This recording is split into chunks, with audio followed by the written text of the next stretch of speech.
Salam, hər vaxtınız xeyir olsun, əziz izləyicilər, müəllimlər, şagirdlər və biologiya sevərlər. Biz bu günləri bu videomuzda sizlə ABC Akademiyanın sınaq toplusundan 5-ci sınağın testlərini izah verəcəyik. Başlayırıq birinci sınaqdan. Birinci sualdan. Birinci sualda bizə deyilir ki, sxemdə bir kişidə X və Y xromosomları üzərində yerləşən bəzi genlər verilmişdir.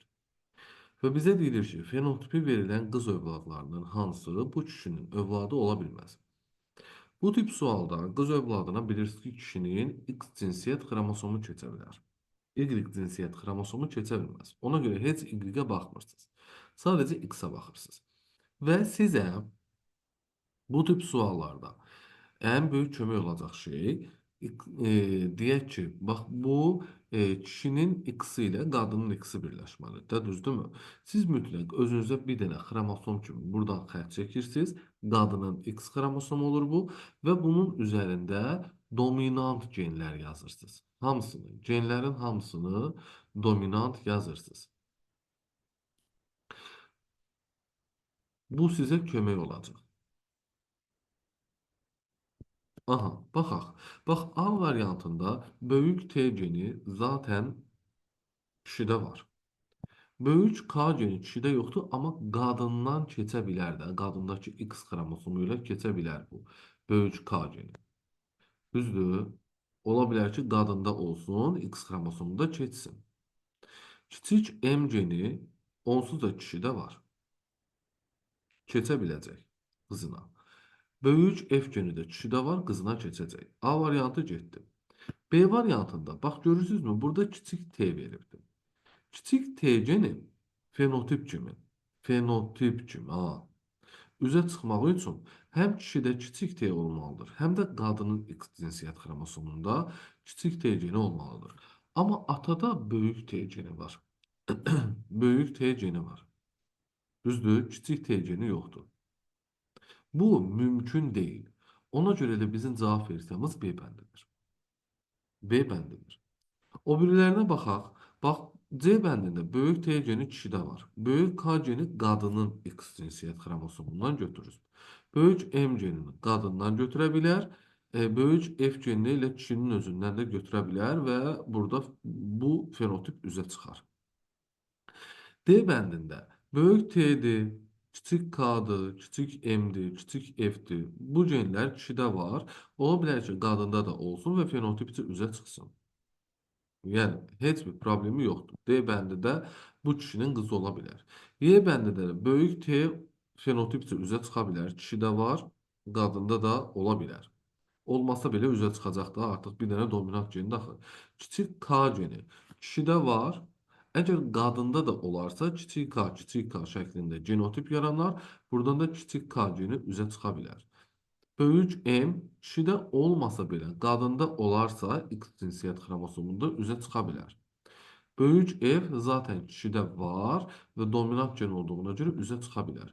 Yəni cavabımız birinci sualda qalır B bəndi. Bax bu sualı, bu tip sualları ən qısa yolu budur. Rahat həll edə biləsiniz deyə. İkinci sualda. Diploid xromosom sayına malik olan fərqli hüceyrələrə aid mərhələlərin hansının meyoz bölünməyə aid olduğunu mütləq şəkildə söyləmək olar. Mütləq şəkildə söyləmək olar. Aha, cavabımız burada. Bax, üçü mütləq şəkildə söyləyəcəyik. Çünki cüt-cüt yerləşib, iki xromatlı xromosomlar cüt-cüt yerləşibdir. Düzdür. Bu şəkildə qeyd eləmiş oluruq. Daha sonra isə biz burada nəyi deyə bilərik? Demək, ikini də deyəcəyik. Niyə görə? Xromosomların qütblərə çəkilməsidir bu. Xromosomlar mitoz bölünmədə qütblərə çəkilir anafaza mərhələsində və orada 4n sayda hüceyrə olur. 4n-i biz 6-ya bərabər eləyə bilmərik. Mümkün deyil. Demək ki, bu meyozun ikinci anafaza mərhələsidir. Yəni cavabımız 2 və 3 olaraq götürüləcək B bəndi.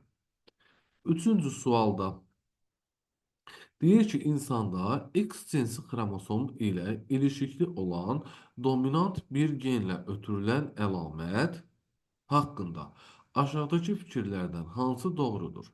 X xromosomu ilə ilişikli dominant keçir. Deyir bu əlamət qız uşaqlarına həm ana, həm də ata tərəfindən ötürülür. Bu doğru bir fikirdir. X xromosomu qıza həm atadan gələ bilər, həm anadan gələ bilər. Doğrudur. İkincidədir ki, qız uşağı bu əlaməti göstərə bilməsi üçün homozigot olmalıdır. Xeyr, heterozigot olsa da bu əlamət üzə çıxacaq. Üçüncüdədir ki, bu əlamətə sahib bir qadının resesiv əlamətli bir uşağının olmaq ehtimalı yoxdur. Bu əlamətə sahib bir qadının resesiv əlamətli bir uşağının olma ehtimalı yoxdur. Bu fikir nədir? Təbii ki, səhvdir. Çünki qadın heterozigot ola bilər. X deyək ki, böyük A, X kiçik A. Bu X kiçik A-nı öz oğlan uşağına ötürsə, resesiv əlamətli oğlan uşağı doğula bilər. Ona görə də cavabımız olacaq 3-cü sualda A bəndi. Gəldik dördüncü suala. Dördüncü sualda biraz qarışıq bir zəncir veribdir. Gəlin baxaq. Deyir ki, aşağıda eyni ekosistemdə olan canlılar arasında qida əlaqələri verilmişdir. Və deyir ki, bu sxemə görə verilənlərdən hansı doğrudur? Hansı doğrudur? Yaxşı, mən görürəm ki, burada o produsentdir. S isə hər tərəfdən buna ox gəlibsə, S də redusentdir. Redusentdir. V konsument 1'dir. P də konsument 1'dir. T də konsument 1'dir. Hamısı onunla qidalanır. Birinci konsumentdir. R isə ikinci konsumentdir. Digər canlılarla qidalanır. Deyir ki, burada o produsent canlıdır, bəli. Bəli. S saprofit canlıdır, redusentlər saprofit olur. Doğrudur. T və R ətlə qidalanan canlıdır. T ətlə qidalanmır, otla qidalanır. Üçüncü fikir səhvdir. P və V otla qidalanan canlıdır. Birinci konsumentdir, produsentlə qidalanır. Bəli, otla qidalanan canlıdır. Cavabımız 1, 2, 4 D bəndi olacaq. Beşinci sualda uyğunsuzluğu müəyyən edin. Sümük toxması ordovikdədir. Bəli. İni yarpaqlı bitkilər daş kömürdədir. Bəli. İlk məməlilər triasdadır. Doğrudur. Göbək ciyəsi təbaşirdədir. Doğrudur. Dişlərin ixtisaslaşması daş kömürdə deyil, perimdədir. Yəni cavabımız Y bəndi olacaq burada. Altıncı sualda deyir ki, cümləni doğru olaraq tamamlayın. Parapiteklərin meydana çıxdığı geoloji dövrdə, yəni paleogendə, başaqlı molluskların bir çox qrupu yoxa çıxıb. Bəli, cavabımız A bəndidir, elə burada. Arxeopteryx Yurada əmələ gəlmişdi. Süni seçmə kaynozoy erasının antropogen dövründə yaranmışdı. Örtülü toxumlular təbaşirdə idi. Toxumlu qıcılar yox olmuşdu Triasda. 7-ci sualda tərkibində 70 adenin nukleiddə olan DNT molekulunun ikiləşməsi zamanı ayrılan və əmələ gələn hidrogen rabitələrinin cəmi 690-dır. DNT molekulu ikiləşən zaman ayrılan və əmələ gələn hidrogen rabitələrini biz dediyi zaman 3-ə bölməliyik. Niyə görə? Çünki bir dənə DNT molekulunda hidrogen rabitələri bir-birindən ayrılır, qırılır. 2 dənə DNT molekulu əmələ gəlir ki, onlarda da 2 dənə iki molekulda hidrogen rabitəsi əmələ gəlir. Ona görə mən 690-ı bölürəm 3-ə. Tapıram ki, 230 dənə mənim DNT molekulunda hidrogen rabitəm olub.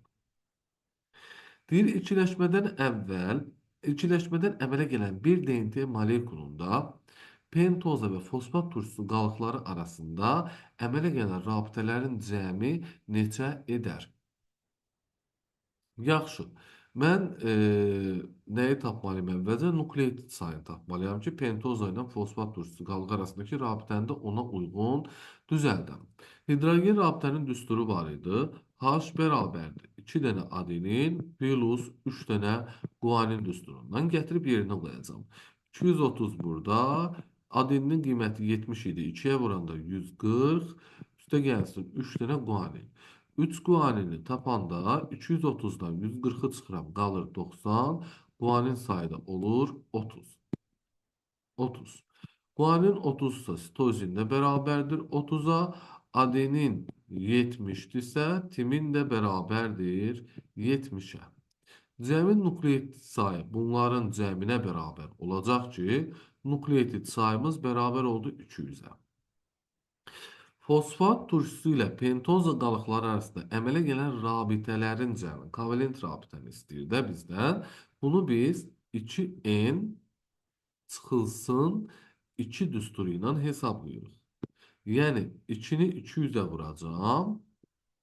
Ondan da çıxacağım 2-ni və cavabım burada qalacaq nə qədər? 398. Yəni 7-ci sualımızın cavabı olacaq Y bəndi. Bax burada nukleotidlər arası rabitə demir ha. Fosfat turşusu ilə karbohidrat arasında deyir. Yəni kovalent rabitə.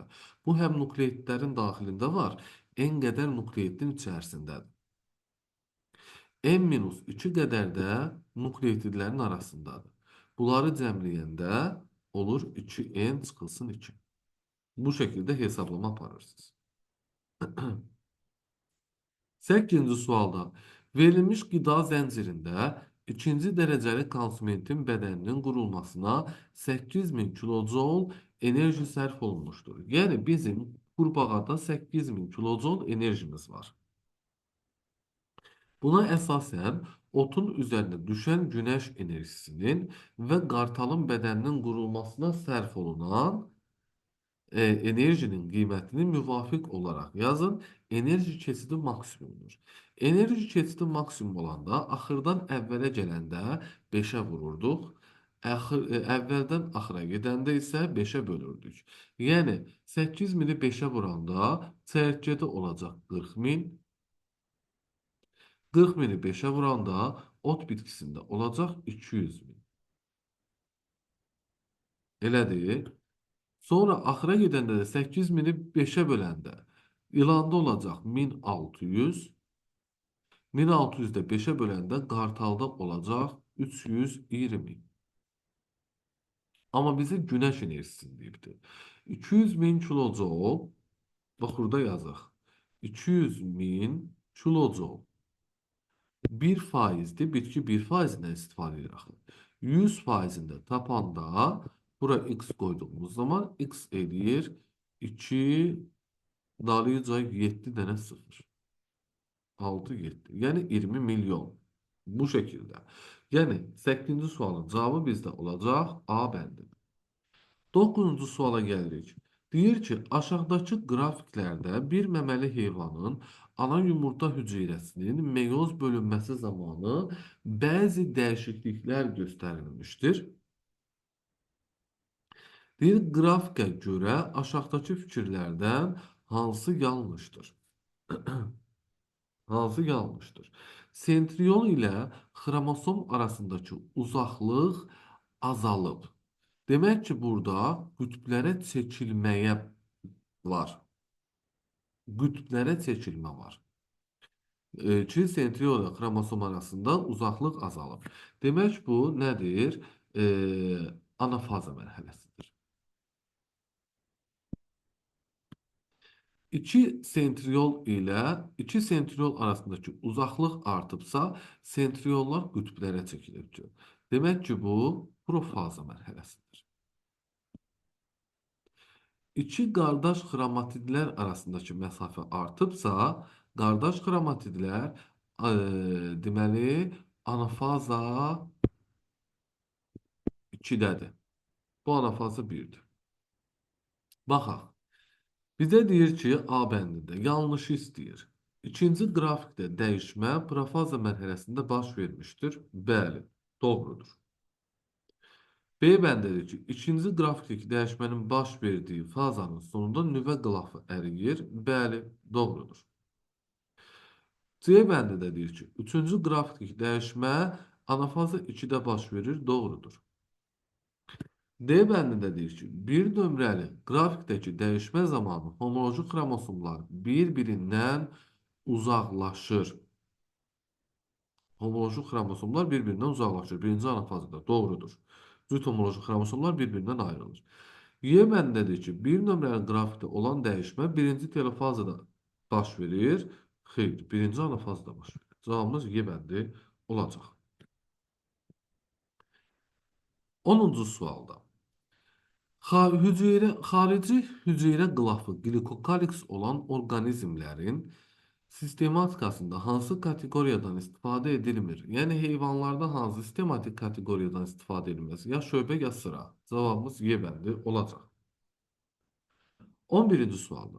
Fotosintezin gedişinə təsir edən amillərdən hansı xarici amildir? Fermentlərin miqdarı xeyir. Ağacıqların sayı xeyir. Xlorofilin miqdarı xeyir. Yarpaq səthinin sahəsi xeyir. İstifadə edilən suyun miqdarı bəli. Cavabımız olacaq A bəndi 11-ci sualda bu şəkildə. Gəldik 12-ci sualda. Bir polipeptid sintezində iştirak edən məlumat rentgendə 1200 nukleotid var. Buna əsasən verilənləri müəyyən edin. Məlumat birincidə deyir ki, məlumat rentgenin kodon sayı. Kodon triplet deməkdir. 1200'ü 3'e böldük. 400 nə oldu? Nə? Triplet. Bax, B bəndinə uyğun gəlir. C bəndinə uyğun gəlir. D bəndində 1200 verib, uyğun gəlmir. Və G bəndinə uyğun gəlir. İştirak edən nəqliyyat RNT sayı. Nəqliyyat RNT sayı yenə olacaq 400 dənə. Kodonların sayı qədər.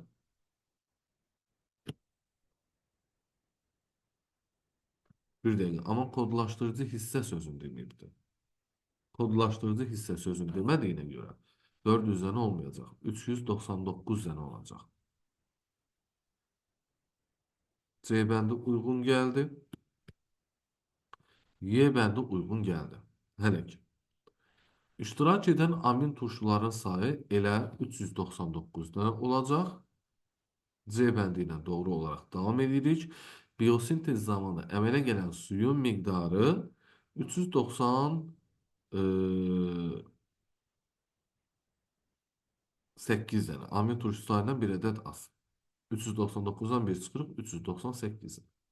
Yəni elə bizim C variantımız doğru olaraq götürülür. 13-cü sualda.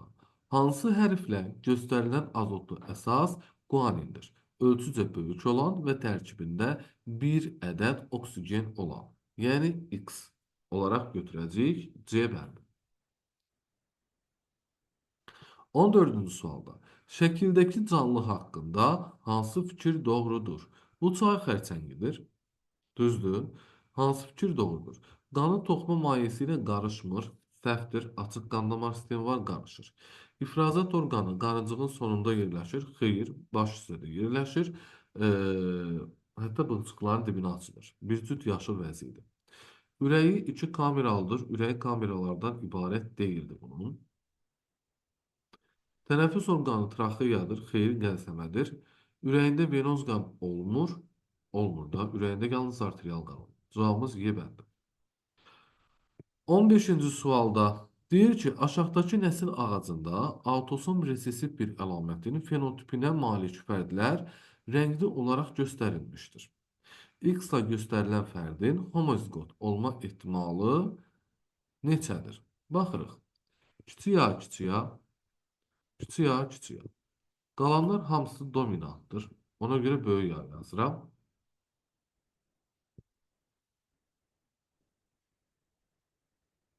Burada böyük A yazıram. Bu şəkildə. Düzdürmü? Baxıram ki, burada kiçik A, kiçik A üzə çıxıbsa, Bu kiçik yağının biri bu valideyndən, digəri də bu valideyndən. Böyük yağ kiçik yağ, böyük yağ kiçik yağ əminə gəlməlidir. Bu dəqiq deyil. Böyük yağ da ola bilər, böyük yağ kiçik yağ da ola bilər. Amma bu kiçik A'nın valideyninin kiçik A'nın biri buradan gəlibsə, digəri də o biri valideyndən gələcək. Homozigot olma. İçərisi təmizsə böyük A'dır. Bu aydın məsələdir.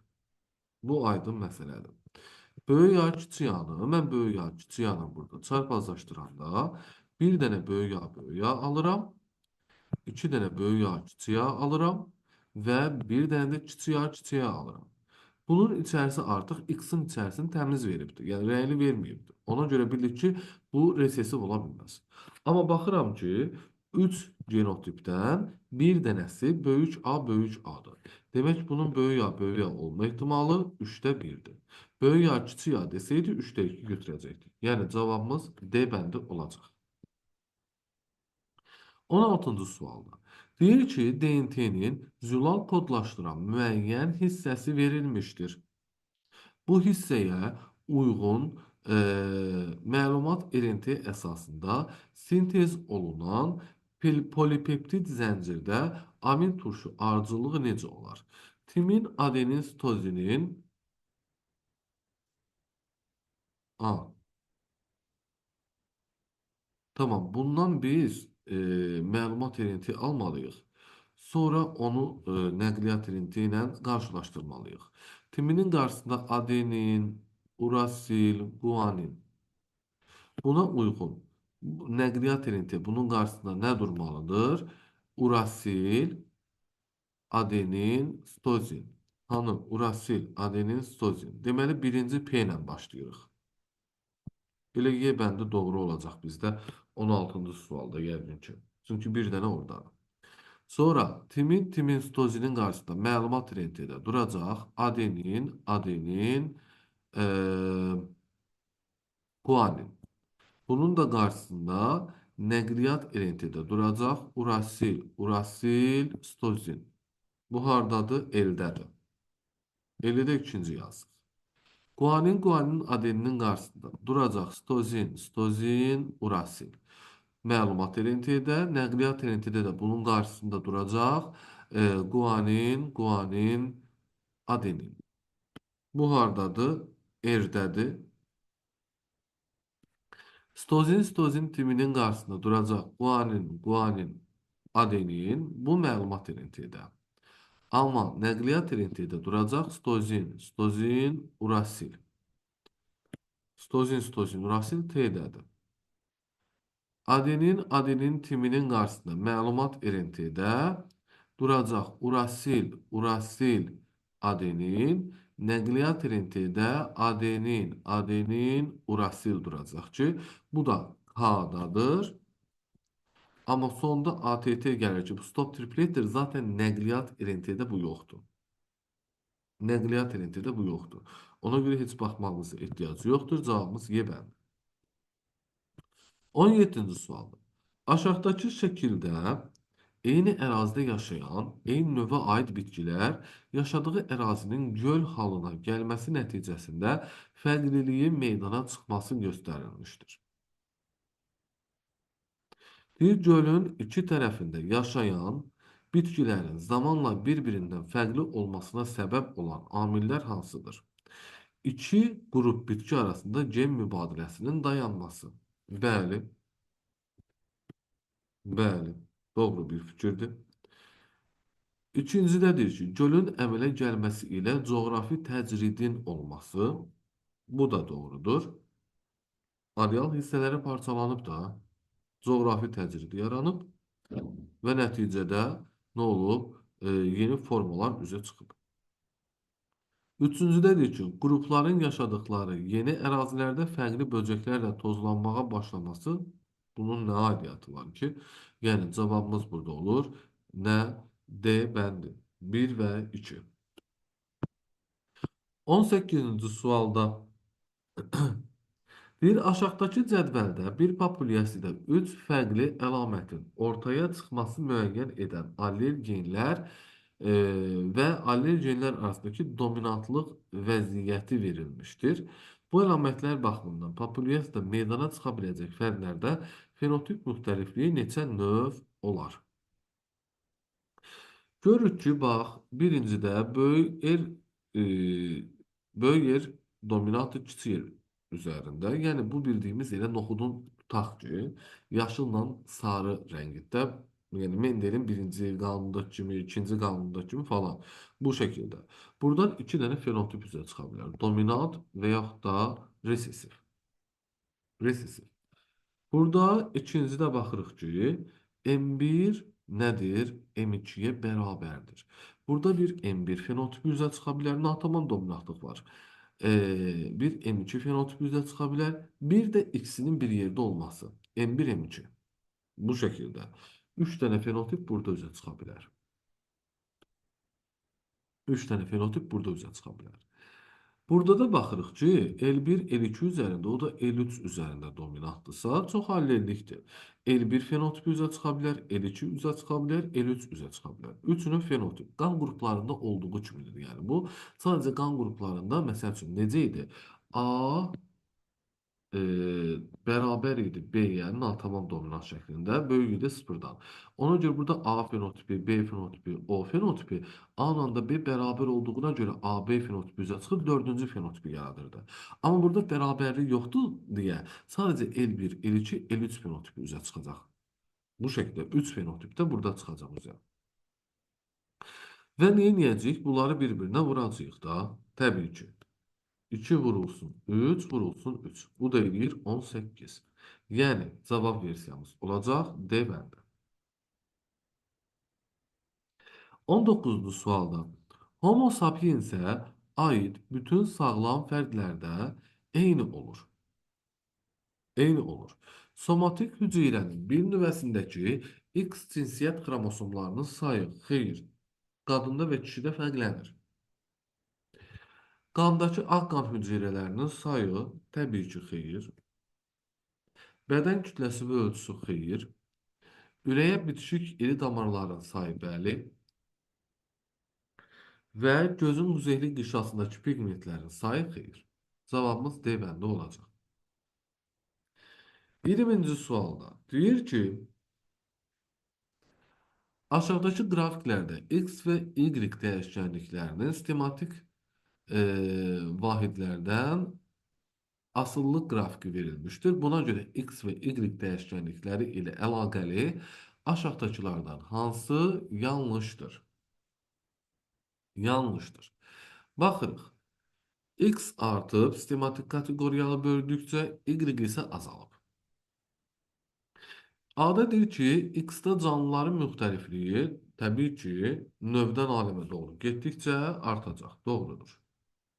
Amma oxşarlıq azalacaq. Y-də oxşarlıq azalıb. Xromosom sayının heç bundan aidiyyatı yoxdur. Növdən aləmə doğru getdikcə xromosom sayı artar falan filan, yoxud da azalar kimi ifadə edə bilməm. Deyir ki, zülal oxşarlığı azalıb. Bəli, növdən aləmə doğru getdikcə zülalların oxşarlığı azalır. Zülalların oxşarlığı ən çox olur növlərdə. Ən az olur aləmlərdə. Yəni, bu da doğru fikirdir. Canlı sayı yenə artmış olacaq. Yəni, cavabımız C bəndidir. 21-ci sualda çox vaxt aparan testlərdir, amma çox öyrədici testlərdir. Deyir ki, DNT molekulunun müəyyən bir hissəsindən nukleotidlərin cəmini N ilə işarə etsək. Bir zəncirdə olan azot əsası, karbohidrat və ortofosfat turşusu qalıqlarının cəmi nə qədər olar? N qədər molekulda nukleotid varsa, bunun N bölünsün 2 qədəri birinci zəncirdədir, N bölünsün 2 qədəri də ikinci zəncirdədir. Yarısı. Düzdürmü? Və hər bir nukleotidin tərkibində azot əsası, karbohidrat və ortofosfat turşusu qalıqları olduğuna görə elə N bölünsün 2 qədər azot əsası olacaq, N bölünsün 2 qədər karbohidrat olacaq, N bölünsün 2 qədər də ortofosfat turşusu qalığı olacaq. Yəni bunları toplayanda olacaq 3N bölünsün 2. Yəni 1,5 N. Cavabımız A bəndi eləyəcək 21-ci sualda. 22-ci sualda zülal molekulunda En sayıda amin turşusu olarsa bu molekulun tərkibindəki amin turşu qalıqlarının radikalsız hissələrində karbon və oksigen atomları arasında cəmi neçə rabitə olar? Hər amin turşuda karbonla oksigen arasında bax bu rabitə var. Bircə dənə sonuncuda karbonla OH arasında bir rabitə qalır. Zülalın tərkibində. Ona görə n dənə amin turşuda hər birində 2 dənə bax bu rabitə olursa, 2n bu rabitəni götürəcəm. Üzərinə də gələcəm sonuncu amin turşuda bax bu bir dənə karbonla OH arasında olan rabitəni. Cavabımız eləyəcək 2n plus 1. Yəni A bəndi.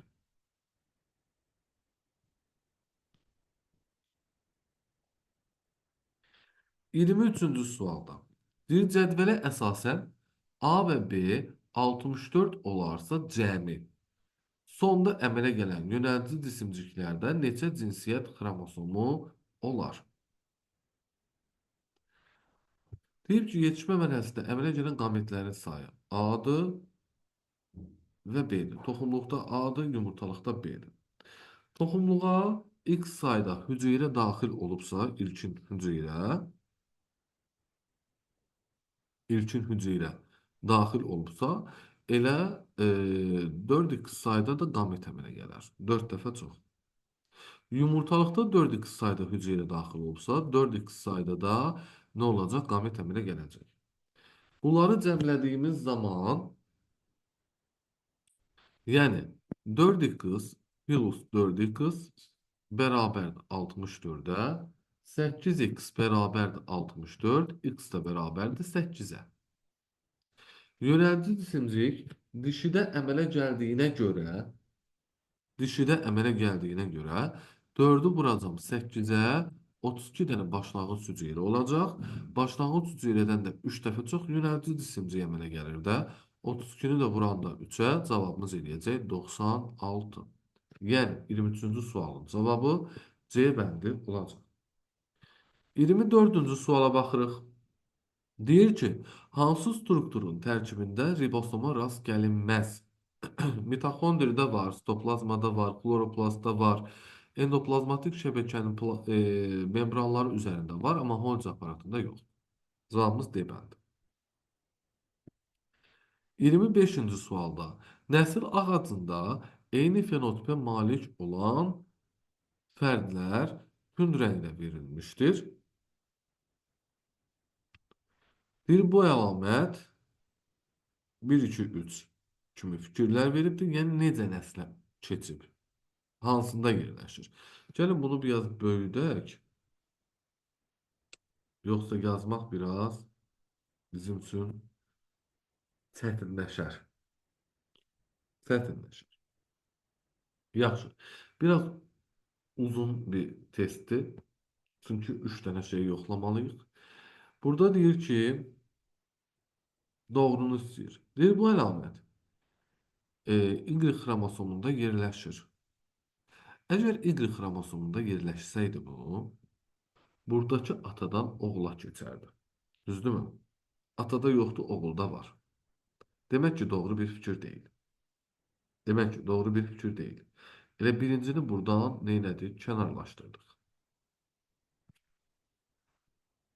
Sonra deyir, autosom xromosomlarda resesiv olaraq ötürülür. Baxaq. Kiçik A, kiçik A, kiçik A, kiçik A, kiçik A, kiçik A, kiçik A, kiçik A. Bu kiçik A-nın biri buradan gəlib, biri buradan gəlib. Özləri təmizdirsə böyük A-ları var, dominantdır. Yanlarında kiçik A-lar ola bilər. Bu kiçik A-nın biri atadan gəlib, biri anadan gəlib. Özü təmizdirsə böyük A-sı var və kiçik A-sı da yanındadır, çünki övladında üzə çıxır. Burada da 100% böyük A kiçik A olacaq. 100%. Elədir. Burada bunların böyük A-ları var. Çünki içi təmizdir. Kiçik A-nın birini ana verib, birini ata veribdir. Böyük A kiçik A-dır. Burada da ata kiçik A-nı öz qızına ötürə bilər. Bu üst-üstə düşdü. Doğru bir fikirdir. İkinci düz oldu. İndi gəlin nəyə baxaq? Üçüncünü yoxlayaq. İndi gəlin üçüncünü yoxlayaq. X xromosomu ilə ilişikli resessiv ötürülür. Baxaq. Bunları zaten rahatdır da. X kiçik h, y. X kiçik h, y. X kiçik h, y. X kiçik h, y. Bu da x böyük h, y'dir. Tamam. Baxıram ki, qalanlarda x böyük h var da, içi təmizdir. Məsəl üçün, mən hemofiliya kimi yazıram hər dəfə bunu. İçi təmizdə x böyük h-ları var. Demək, baxın, bu oğlun x kiçik h almasının səbəbi ananın daşıyıcı olmasıdır. Bu oğlun da x kiçik h almasının səbəbi ananın daşıyıcı olmasıdır. Bu qıza da atadan x kiçik h geni mütləq gəlməlidir. Bu oğlun da x kiçik h geninin almasının səbəbi anasının daşıyıcı olmasıdır. Bu qıza isə atasından x kiçik h geni gəlib keçəcək. Baxıram ki, düp böləm düzdür da, üst-üstə düşür. Demək, üçüncü də doğru bir fikirdir. Cavab olaraq biz A bəndi götürəcəyik 25-ci sualda. Davam edirik. 26-cı sualla. Deyir, klasterdə X-in yerinə Vavilova görə bitkilərin hansı müxtəliflik və mənşə mərkəzi yazılmalıdır? Çuğundur, turp, baş soğantısa aralıq dənəzidir. B bəndi. 27-ci sualda. Bir bitkidə iki fərqli orqanoid arasında əlaqə aşağıda göstərilmişdir. Buna görə nömrələnmiş maddələr aşağıdakılardan hansında yanlış verilmişdir? Deməli, mitoxondri karbon qazı və suyu verə bilər xloroplasta. Yəni 1 ilə 2 karbon qazı və sudur. Xloroplast isə demək, nə edəcək? Glikozanı və oksigeni ötürə bilər. Bu nədir? Mitoxondriya. Amma ATF ötürməz. Yəni cavabımız D bəndi olacaq 27-ci sualda. 28-ci suala gəlirik. Baxaq. Deyir ki, aşağıda bəzi amin turşuların kodlaşdıran kodonlar verilmişdir. Kodon məlumat elintidədir. Deyir, verilənlərə əsasən kod ardıcıllığının hansından sintez olunan zülalın amin turşusu ardıcıllığı camal şəklində ola bilməz. Birinci, təbii ki, AUG-dir, metionini kodlaşdıran. Bu qarşısında nə durmalıdır? Tas durmalıdır. Start triplet. Gəldik ikinci koduna. İkinci kodon A ilə işarə olunur. A ilə işarə olunur. Demək, burada SSU-dur, ikinci kodon. Bunun qarşısında nə durmalıdır? Guanin, guanin, adenin. Bax, B bəndində uyğun gəldi. Üçüncü kodon M ilə işarə olunmalıdır. M ilə işarə olunmalıdır. M ya adenin, adenin, guanindir, ya da guanin, adenin, stozindir. M ilə verilən. Adenin, adenin, guaninin qarşısında nə durmalıdır DNT-də? Timin, timin, stozin. Bu burada var, bu burada var, bu burada var. Guanin, adenin, stozinin qarşısında da durmalıdır stozin, timin, guanin. Bu da var, bu da var. Dördüncü kodon dördüncü kodon A olmalıdır. A olmalıdır. A da guanin, stozin, uracilin qarşısında. Guanin, sitozin, urasilin qarşısında. Məsəl üçün, durur. Sitozin, guanin, adenin. Düzdür, bax bunlar ola bildi. Və sitozin, guanin, urasilin də qarşısında dura bilər. Məsəl üçün, deyək ki, nə? E, guanin, sitozin, adenin. Bu uyğun gəlmir.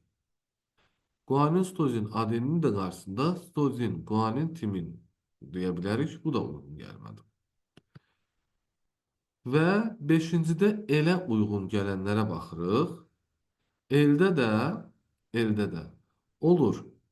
Bax, sitozin, urasil, guanin. Qarşısında bu məlumat ünitədə. Timində qarşısında nə duracaq? Guanin, adenin, sitozin. Bax, uyğun gəldi. Uyğun gəldi. Sitozin, adenin, guaninin qarşısında duracaq. Guanin, timin, sitozin. Bu da uyğun gəldi burada. Sitozin, sitozinin də qarşısında guanin, guanin, guanin durar. DNT-də. Hamısı üst-üstə düşən hansıdır? B bəndidir. Ona görə bizim nədir? Cavabımız B bəndi olacaq. 28-ci sualda.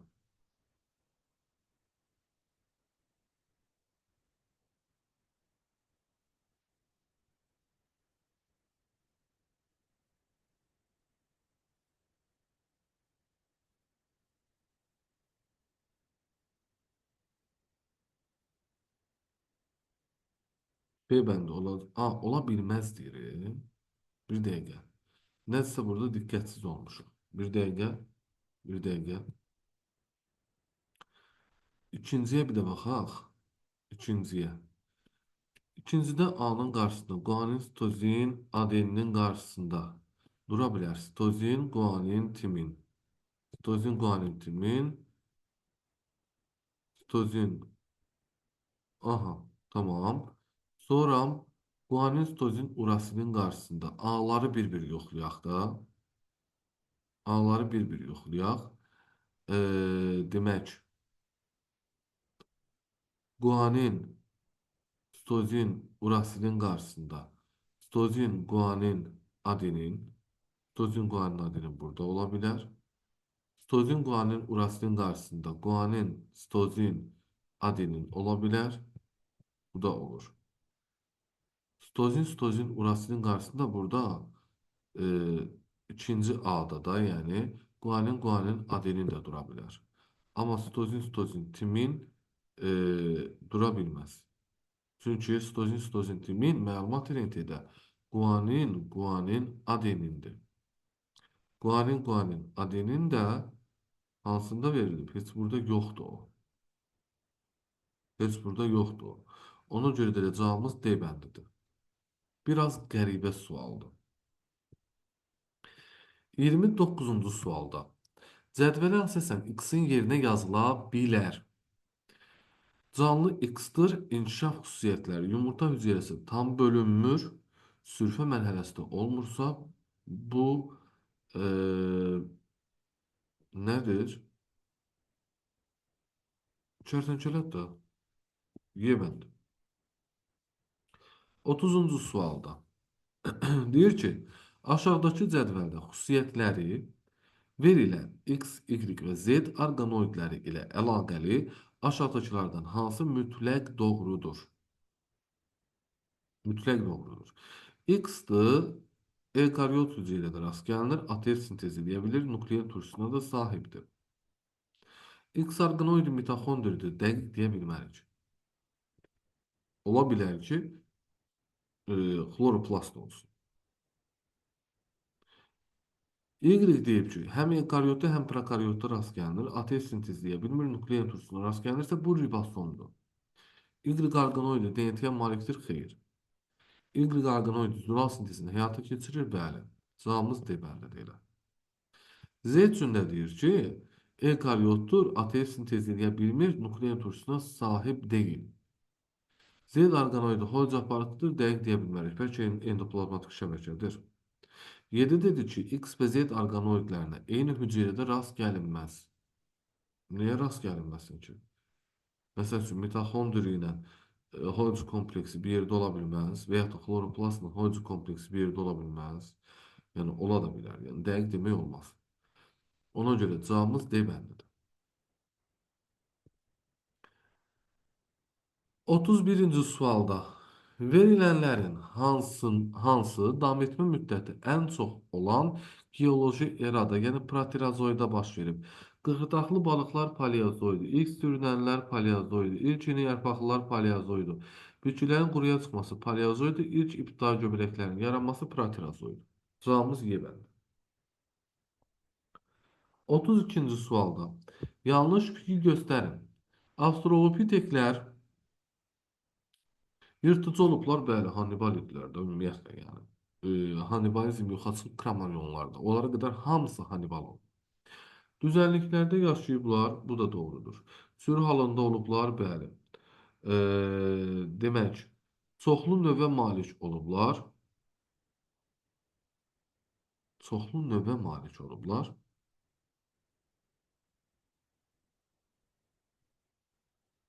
Bunu bir dəqiqə saxlayaq. Orangutan və hippona başlanğıc veriblər, xeyr. Cavabımız Y bəndidir. Amma çoxlu növə malik olublar deyəndə nəyi nəzərdə tutub, yəni uzaqbaşı bunu buradan belə düşünə bilərəm ki, insan cinsinə başlanğıc verib. İnsan cinsinin də müxtəlif növləri olduğuna görə, yəni ki, çoxlu növə malik olublar fikrini buradan deyə bilər. Yəni bu şəkildə başa düşdüm testdən. Amma Y bəndi dəqiq səhv olduğuna görə onu da cavab olaraq götürdüm. 33-cü sualda verilən əlamətlərin hansını həm mitoz, həm də meyoza aid etmək olar? Xromosom sayının 2 dəfə azalması bu meyoza aid. Xromosom sayının 2 dəfə artması bu ikinci anafazada və mitozun anafazasında ola bilir. Müvəqqəti olaraq artır. Ona görə bunu mən hər ikisinə aid edərdim. Hər ikisinə aid edərdim. Bölünmədən əmələ gələn hüceyrələrin uzun ömürlü olması. Ha, bu mitoza aid. Meyoza aid deyil. Bölünmə vətərlərinin yaranması, bəli. Karyokinezin baş verməsi, təbii ki, nüvə bölünür, bəli. Xromatlərin qütblərə çəkilməsi, bəli. İndi burada 2, 4, 5, 6 cavabı yoxdur. 2, 4, 5, 6 cavabı yoxdur. Düşündüyümüz zaman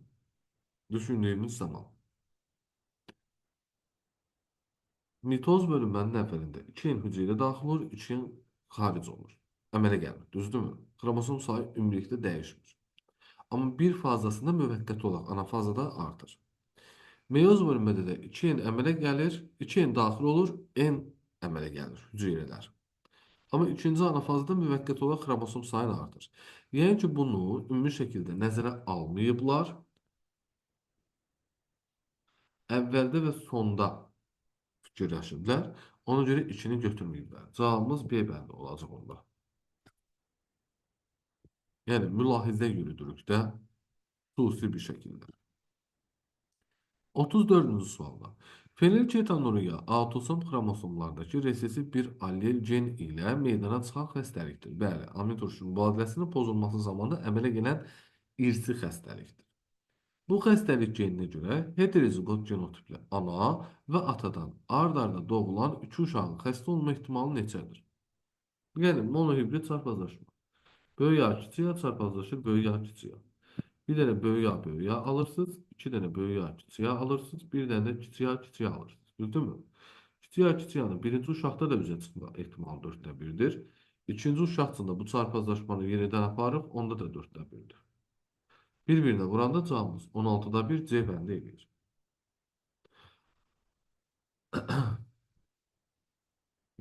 35-ci sualda. Müəyyən bir bitkidə qısa ölçülü yarpağa malik fərdlərdən uzun ölçülü yarpağa malik olan fərdlərin Hibridi orta yarpaqlı olur. Demək ki, natamam dominantlıq var.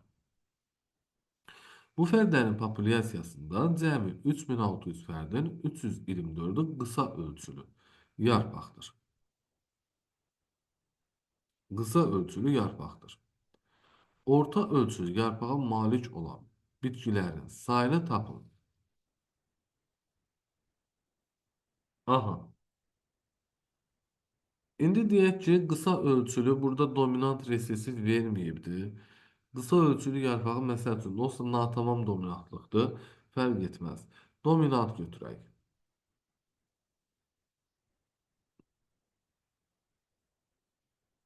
Qısa ölçülü, uzun ölçülü. Burada bunu verməli idi əslində. Qısa ölçülünü məsəl üçün, yəni dominant götürsək, resesiv götürsək, doğru cavab alarıqmı? Yəni, o var, o qeyd edilməli idi orada. Qeyd edilməyib amma. Qeyd edilməyib. Ona görə dəqiq bilmədən məsələnin cavabını hesablamağa gedəcəyik. Deməli, burada resesiv götürək. Çox vaxt Hardy-Weinberg qanunu məsələlərində resesiv olaraq götürürlər. Resesiv götürüb nəzərə alıb gedək. Kiçik A bərabərdir. 324-ü bölərəm 300, 3600-ə taparam 0,9.